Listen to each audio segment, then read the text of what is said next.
Mga tourist spots sa barangay planong isama sa tour package sa Vigan City. Tunghayan natin yan live na Ivy Hernando. Good morning, Ivy!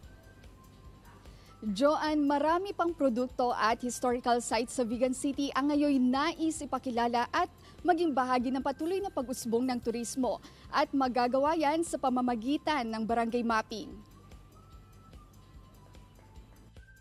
Kinikilala ang Vigan City sa buong mundo dahil sa mga estrukturang ipinamana ng nakaraan.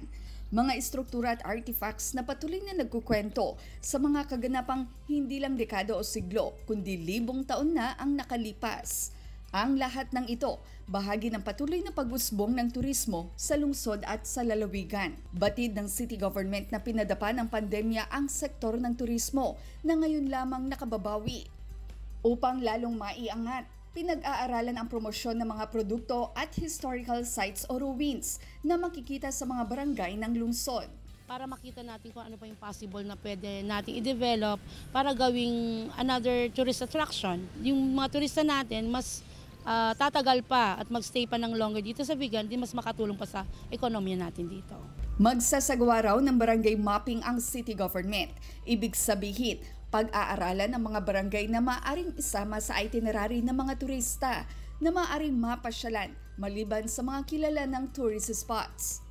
Gaya na lamang ng pagbisita sa mga paggawaan ng cornic, vegan tiles, makita kung paano niluluto ang bagnet at paggawa ng garlic longganisa.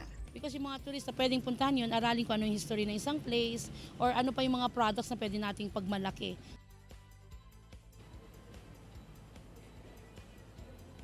Joanne, ayon sa city government, mahabang talakayan rin ang isasagawang barangay mapping dahil halimbawa na lamang kapag isasama na ang lugar sa itinerary ng mga turista ay kailangan na rin itong isama sa ruta ng mga kalisahan at toursicle kung saan nagsisilbing tour guide ang mga tricycle drivers at kutsero. Yan muna ang latest dito sa Vigan City. Joanne? Maraming salamat, Ivy Hernando.